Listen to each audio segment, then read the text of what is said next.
Hey, this is John Leon Guerrero. Our guest today is Teresa Rodriguez. She's been a travel writer since long before there were bloggers about travel or anything else. She's got an innate curiosity about cultures and places and scenery and what makes them all special, a keen sense of how to capture all the details, and an inherently relatable way about translating back the parts of an experience that feed our humanity.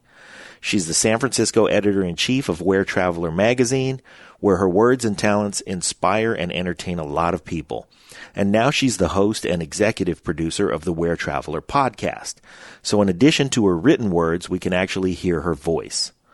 Pete and I co-produce that podcast, and I do some narrative segments and guest introductions. That means that in addition to being friends with Teresa for many years, she is now also our boss. I think we're in for a lot of trouble. Anyway, we love her. We love her whole vibe. She just can't seem to stop connecting people and helping them, their missions, their careers, and their whole experience. You should pick up WhereTraveler magazine if you're not reading it already, and you should listen to her on the WhereTraveler podcast, available wherever you get good podcasts. Clearly you know where to get good podcasts because you're listening to this one, so I compliment you. As always, if you like what we're doing, please take just a minute, give us that 5-star rating on iTunes or Stitcher or wherever you're listening. Write us a little review and give us some feedback and some love. I'm going to ask that you do the same for the WhereTraveler podcast as well. Just a little review and a little click on that 5-star rating, that's all. Not too much to ask. And you're about to hear how much she deserves your 5-star rating and your review. Here's our guest today and our very dear friend from WhereTraveler magazine and the WhereTraveler podcast, the lovely and talented Teresa Rodriguez. Lions Rock Productions. This is Jay Moore. This is Greg Proops. This is Jordan Harbinger. This is Dexter from The Offspring. This is Nathan This is East. Sebastian Younger. This is Rick Moranis. This is Stuart Copeland. This is Mick Gillette. This is Andy Summers. Hey, this is Skunk Baxter. This is Gabby Reese. This is Rob Bell. Hey, this is John Leon Guerrero. Hey, and this is Pete A. Turner. Hi, this is Teresa Rodriguez, the host of WhereTraveler Podcast, and we're here at the Break It Down Show. And now, the Break It Down Show with John Leon Guerrero and Pete A. Turner. Yeah, so your second visit, many moons ago, you were on the show. So it's crazy that it's been basically 500 episodes since we last talked, at least That's on awesome. the air. Congratulations. I know, right? That's a big, that's huge. It is enormous. It really has made a big difference in the show's credibility and reach and everything. It's a lot of hard work. And as you know, because you publish not just one magazine, but several, you're constantly moving forward, and it's important every now and then to slow down and look back and appreciate what you've done. Yeah, that's so true. So, okay, first cover this. I've known Teresa forever. We go back as far as people can go back. So it's always great to have people that I know on the show. But also now we've partnered up on the WhereTraveler podcast, which I'm encouraging everybody to go listen to because I just get a kick out of it. You know, I get to hear a lot of content, so I know good content when I hear it. And the show that's going to drop later today is just fantastic about Alcatraz. And I love what you're creating. Thanks. Well, couldn't have done it without you, my dear. So what it was you learned? Your idea to do a podcast for WhereTraveler, which makes absolutely perfect sense since, you know, WhereTraveler has been creating content for travelers since 1936. So it was time for us to move to the new century. The digital space, yes. What have you discovered? I mean, because there's so many things, and podcasts are so spherical in what they are. What have you figured out so far? I figured out that I need to talk less and slow down. But I think that's just a really great lesson in life in general, just to talk less and slow down. I think that's my new mantra now. And what I've learned is that people have this incredible ability to share if you let them open up. And how do you do that? You talk less, right? And ask questions. I think stay curious. Yeah, you're exactly right. I asked a silent question there. When you finished, you said, right? And then I let it go and you continued on. Like just that recognition as a host to smash your ego back, let the person shine, and then just, I like to say, listen for things, not to the person. Of course, you're listening to the person, but you're listening for a moment where you can really get somewhere special. Yeah, totally. So I think that's been my biggest lesson. I think too, just trying to figure out what listeners would be interested and curious in. I think that as an editor-in-chief, I do live in a world where I get bombarded. Every day I get around 300 pitches from people wanting coverage of their restaurant or their attraction, or something that's happening in San Francisco or the Bay Area, Napa Valley, wine country, Carmel, the whole Northern California scene. And so, my job, and I take it very seriously, is to curate the content, knowing who our readers are and who our listeners are and what they want and what they need when they come to San Francisco.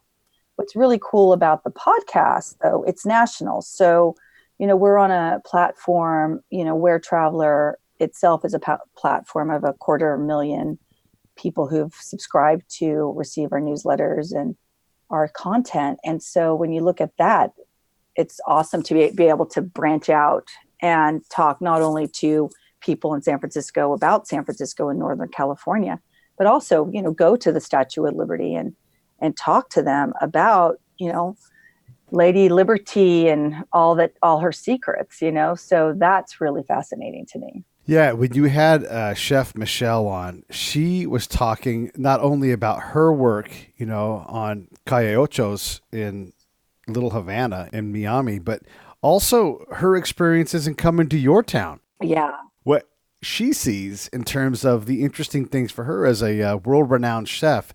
I love that aspect of the show where you get a little bit of their world and then also get to hear them be tourists. I hope we can continue to do more of that.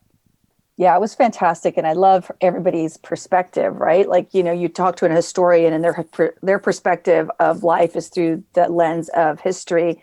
You talk to a chef and her life is through the eyes of, cuisine. And I really love that, being able to experience other people's perspective through the, podcast in this medium. It's fascinating. So as you look at the brand in general, there's WhereTraveler in New York, where you've been already, but there's also, again, Miami, New Orleans, Orange County, San Diego, all of the big places. Where are you interested? Like, there's never enough time and money to go to all of them, and you travel so much. So, a lot of that part isn't super exciting for you, but in terms of the people that you want to get to, where are you excited to take us to next?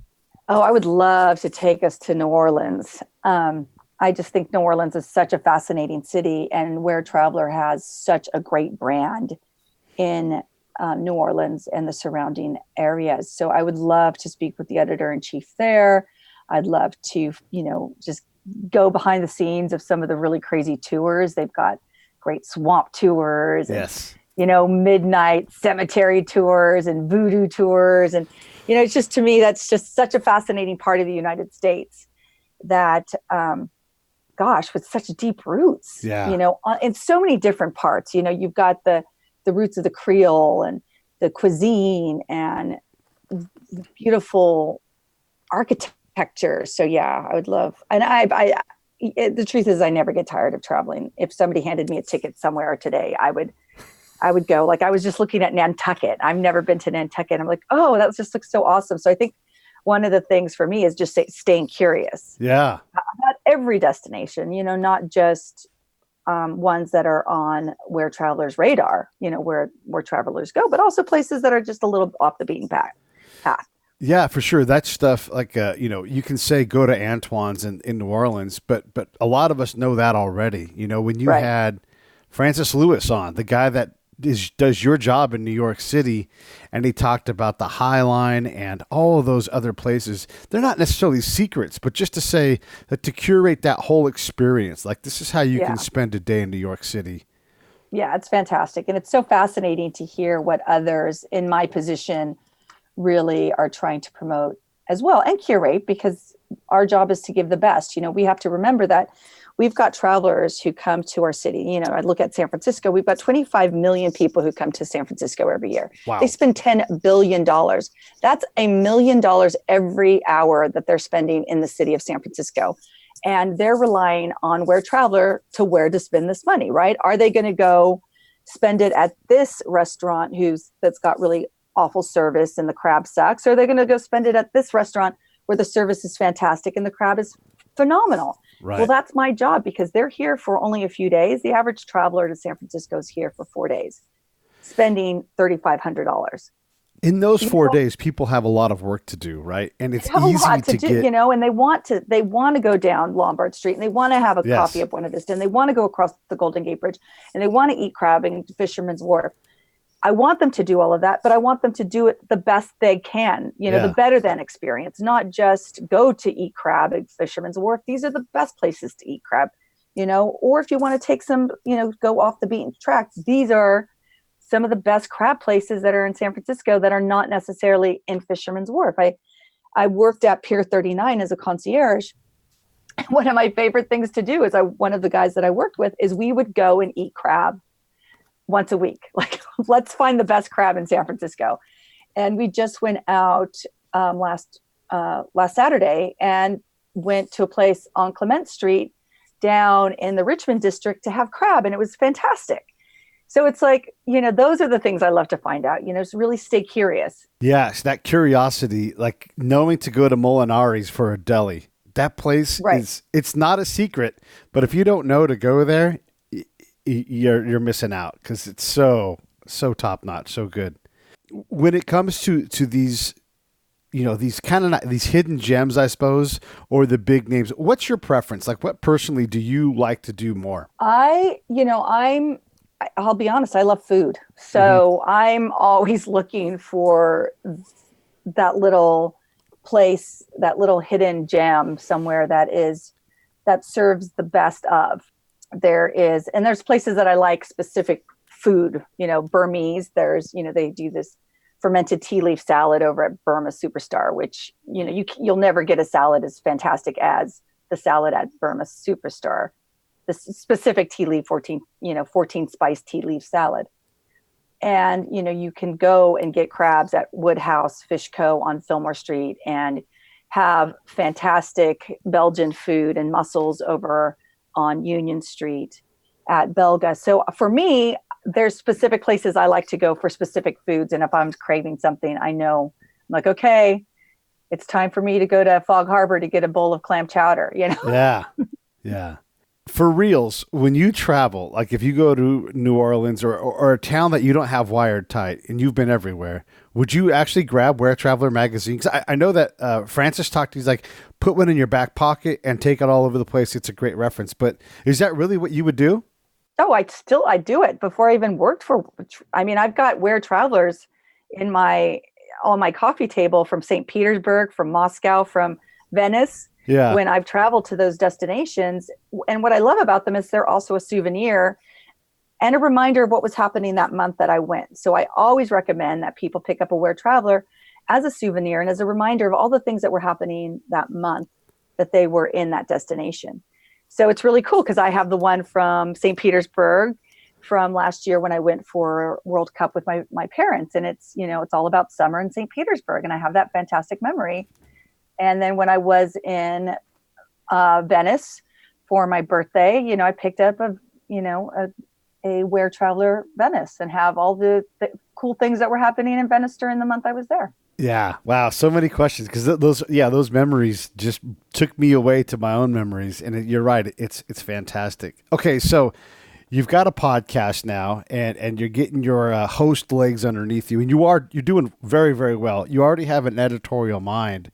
Where specifically besides New Orleans are you going to try to take us? Are there any other things on the horizon? I mean, is it seasonal? You've done some stuff at festivals. What's ahead of us? Well, we have more festivals coming up. So we have the Mill Valley Film Festival happening, and we have, San Francisco gets really, really busy in September. There's so much going on. I think that September is like our summer month, our 1 month of summer here where we've got so many things going on. Yeah. We have the opening of the Chase Center as well, which is a really big deal. So I definitely want to get that happening. I really want to interview all the different editors in all the different markets, from Seattle to Philadelphia, down to Miami, Chicago.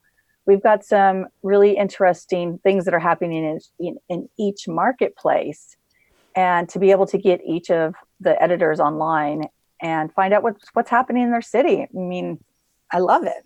Yeah, there's really not enough time to do it all. I live in Orange County. I'm in San Diego all the time. I'm in LA all the time. I would love to just know everything that those, like you say, you talk about the curated experience that you editors create, just to know those people, to say, hey, this is because it's LA. There are 5 million things going on every day. I mean, I can't tell you how many musical venues there are, how many, one person plays. It's an enormous amount of stuff, and you and your peers just have access to so many things. I mean, you think San Francisco, but really it's the Sonoma Wine Valley, the Napa Wine Valley, Santa Cruz, all these Cornell, different. Oh my gosh! Sure, it's. Then we've got Livermore and Wente. We've got Wente Vineyards that are doing this incredible concert series, and it's endless. Like, if I literally did everything that I was invited to do, I wouldn't have a job. Right. I would be so busy having fun and drinking wine and seeing concerts and eating fantastic food. All of these experiences are wonderful. Where does Teresa, the I want to go do everything person, stop, and Teresa, the editor, take over and say, I've been to Venti 5 times. I have to go do something else. Let me go do this other thing. Or is it hard? I mean, do you just trust your sense maybe and what the readers will get from and the listeners will get from your experiences? Well, we're really, really lucky because I have a cadre of fantastic writers. So they're my eyes and ears and feet and, boots on the ground when I am not doing all of this stuff. So I send people up to wine country. I'm sending people on these tours and, to experience it and write about it for us. I mean, I think that's one of the great things about being an editor, is that I have the opportunity to really empower others to share their experience.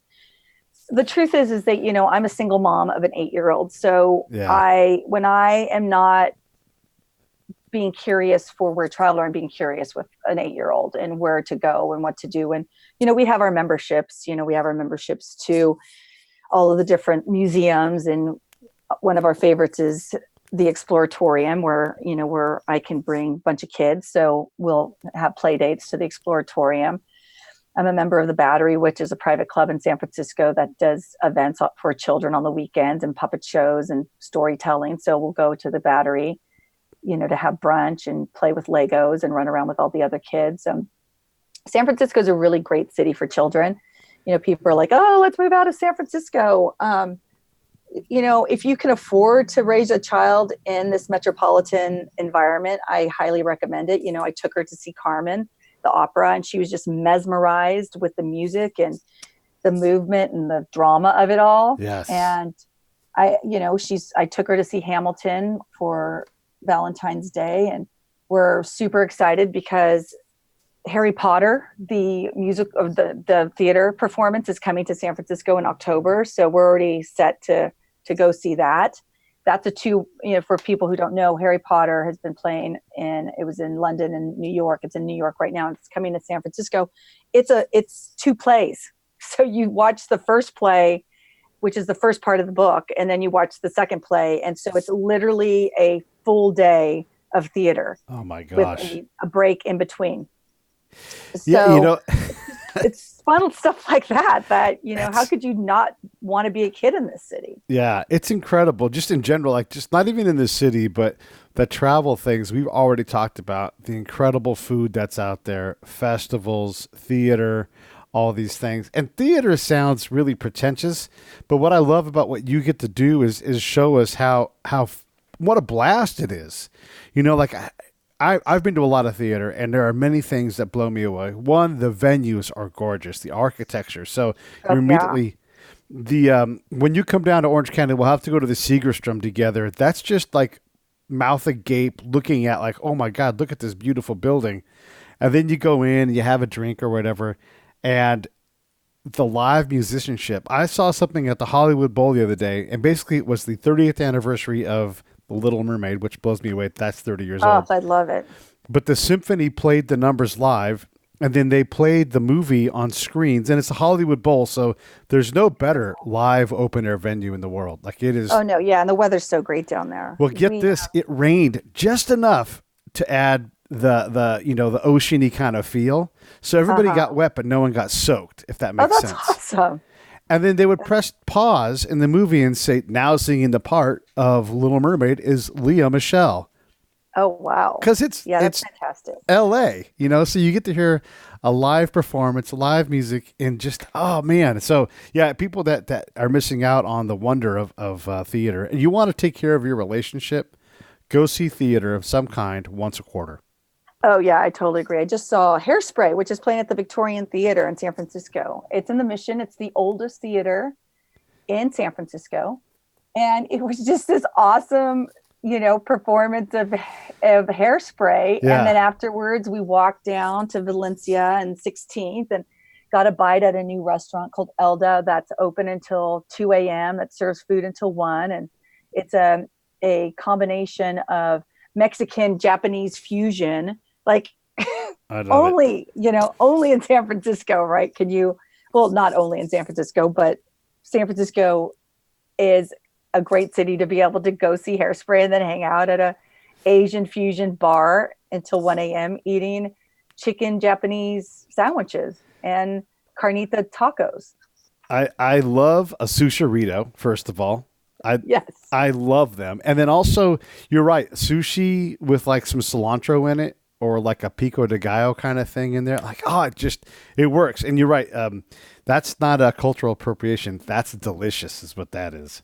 So. Right. And I think San Francisco, we really love, pushing the envelope and merging boundaries and grafting food together, And some of the food trucks, one of my favorite things to do is we've got Off the Grid that's happening. Well, it's now called Presidio Picnic on Sunday at the Presidio, where the Walt Disney Museum is.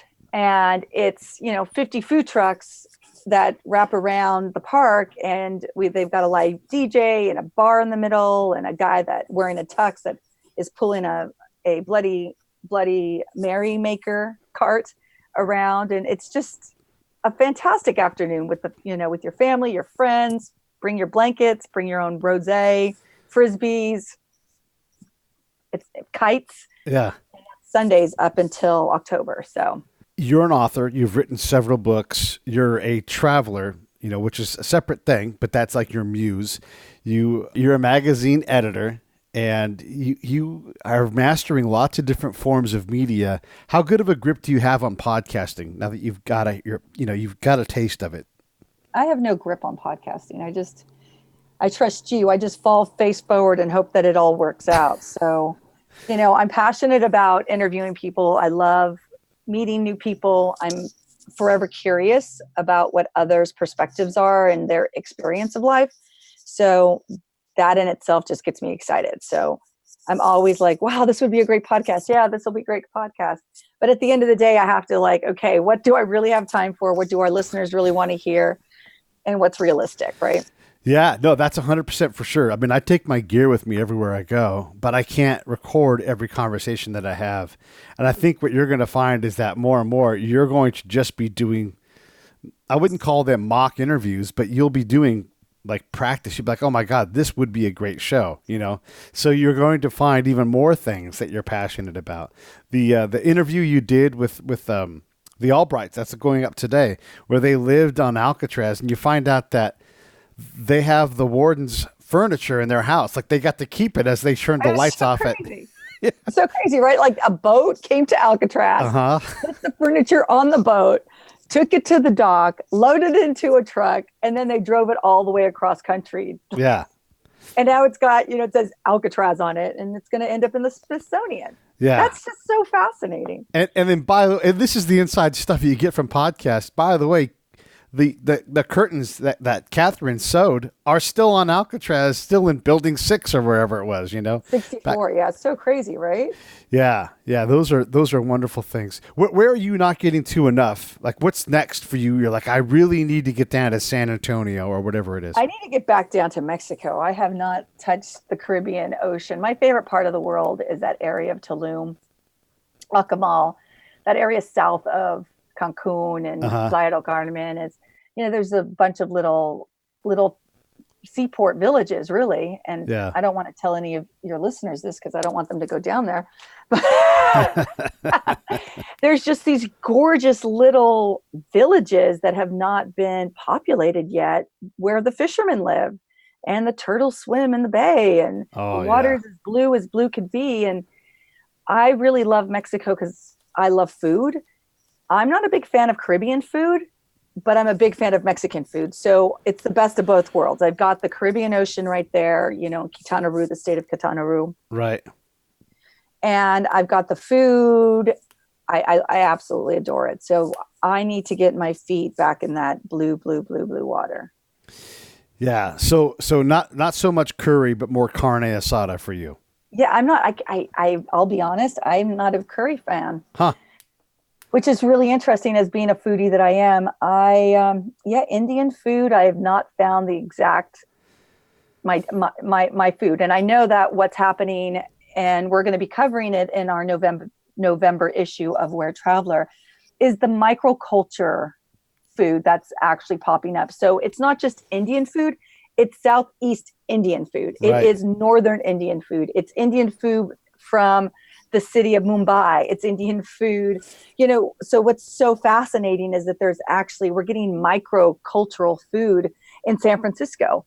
And so we're going to be exploring that in our November issue with our writer, Virginia Miller, who is a fantastic writer. Oh, that's super cool. I love that. Yeah. And then how in the heck does curry get to Trinidad and Tobago? Like how did that happen?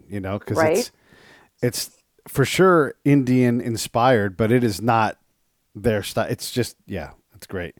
So the Caribbean is on the list. What about somewhere in the U.S.? Where do you want to get, forget that question. Let me ask you this. In California, we're so close and Hawaii is so accessible. People sort of just default there because, let's be honest, it's perfect. But if you want to do something else, what else can you do if you're on the West Coast? Oh God, I mean, it depends on what you want to experience. And how far you want to go and how you want to get there. If you're living in Northern California, we have access to Santa Cruz and Carmel. The weather's a lot nicer than it is in San Francisco. But if you want some rugged coastline, going up to Mendocino for a romantic weekend is just superb. We've got great wineries now that are in that whole area. The Alexander Valley. We've got Schramsberg. They make Champagne Méthode. You keep going north, and you've got this incredible coastline that's just gorgeous. I mean, it's out of movies. Or if you want to go east and head to the Gold Country, and you've got these beautiful rolling hills, and that whole area where gold was found. You've got great little bed and breakfasts. You can go up to Shasta. So I think that it depends on what you want to experience. Me, I would love to go down to Santa Cruz and take my daughter there for a long weekend because the weather's great. I mean, Santa Cruz Beach Boardwalk, there's nothing better. Yeah. One of the things that I do with my daughter is we do staycations. We just spent the night at the Sir Francis Drake Hotel last weekend, where I ordered room service and we ate, we ordered a movie and ate hamburgers in bed. And this episode of the Break It Down Show is brought to you by Lions Rock Productions. That's us. We publish, evaluate, and develop podcasts just like this one, consult others to build their own, and create associated content and content marketing strategies. So if you're launching or expanding your social media presence, your business or your personal brand, or if you just want to take your media presence to the next level, reach out to us on Twitter at P. Turner or at JohnLG69 at the Break It Down Show. There's 1,000 ways to get a hold of us. Now enjoy the show.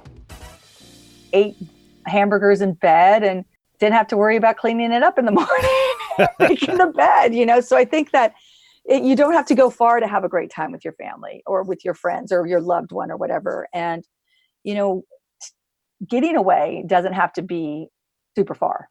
It's just a change, something simple as if you're living inland, go stay at a little beach, a little beach chalet that doesn't cost a fortune, and eat coney dogs or whatever. And, Pacifica has like the best Taco Bell in the United States. It serves beer now. It's one of the beer. Cantina. Yeah.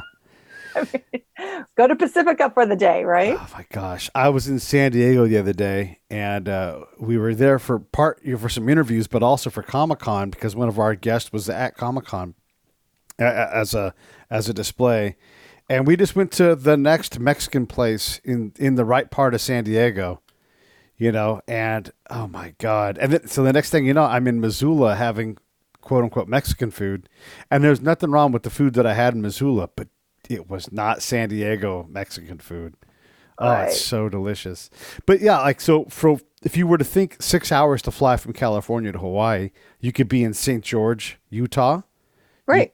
You could Which is fantastic. And if you're into hiking and nature, St. George is fantastic. They've got Red Mountain Spa there, which is wonderful. And you can go to St. George. You can go south. You can end up in San Diego, which I absolutely love San Diego. The weather's fantastic. I mean, you can actually even take the train from San Francisco to San Diego. You can go take the train to Santa Barbara. You can take the train up north to go to Sacramento. Sacramento's got some really great hotels that are opening up downtown, and their whole downtown area is really, growing up. Yeah. So, especially if you just want to go to a place that's got a pool, because the truth is San Francisco is not warm. It's right. Not a pool city. It's a food city, and understanding what you want to experience. And, in my first book, Fly Solo, the 50 best places on earth for a girl to travel alone, I broke up destinations based on culture, activity, weather, and social. So, how much culture do you want to experience? How important, how active do you want to be? How important is the weather? And how social, how much do you want to interact with other people? Now that I've done more than, because that was 10 years ago, I would add food. How important is the food? And I would also add cost, how much money do you want to spend? So Seattle, I think that, Seattle is a fantastic city. It never stops, right?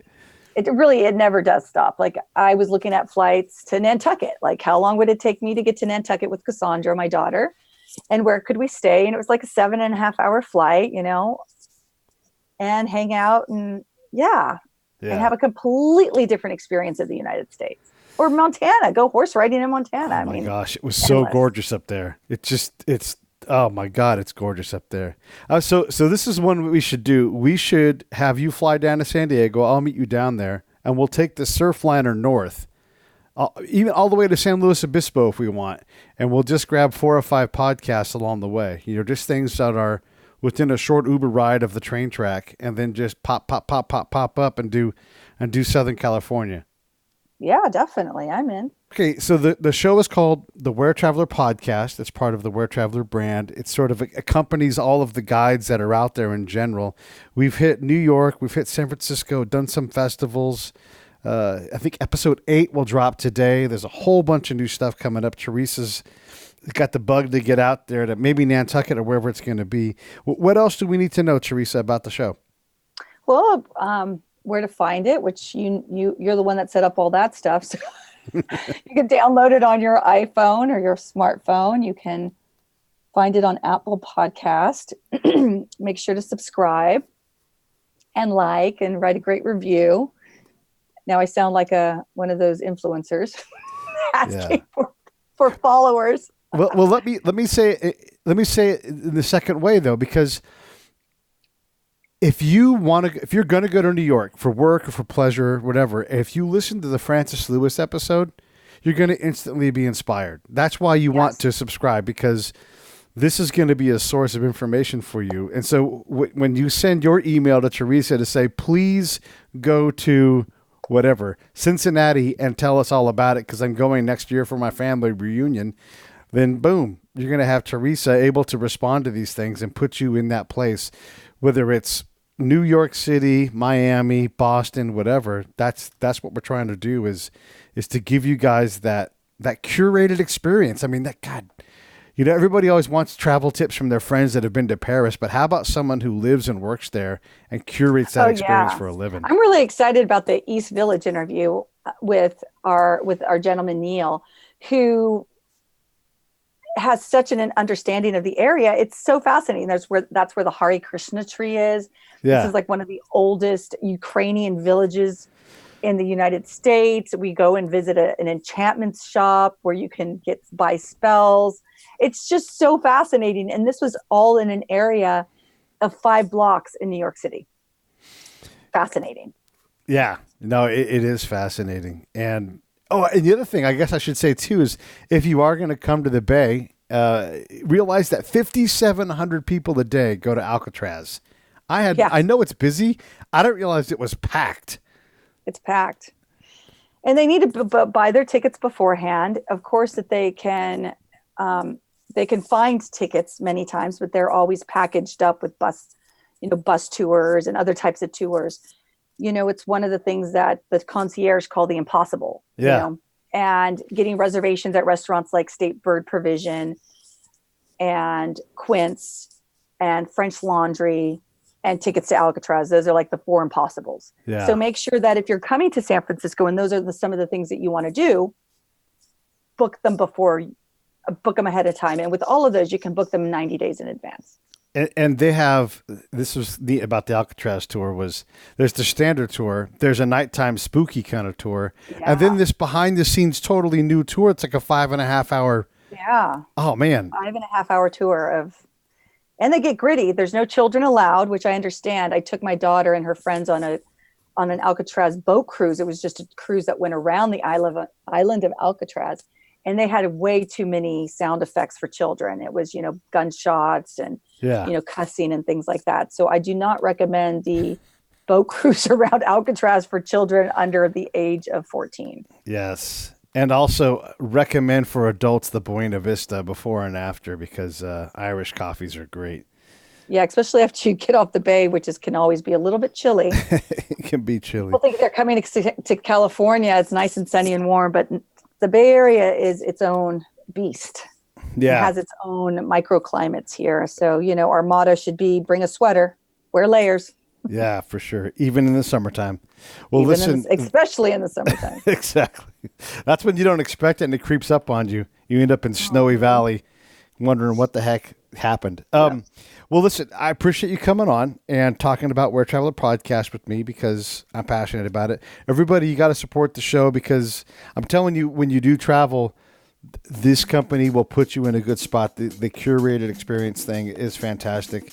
I have become addicted to the newsletter and to the magazines, and Teresa, I've got wanderlust so bad. Like I want to go to 15 more places this summer, and the summer's almost over, Well, good. We're doing our job, inspiring people to travel. That's what it's about. You increase your perspective of the world becomes smaller and, we all start getting along better. We know that there's no walls and there's no boundaries. I love it.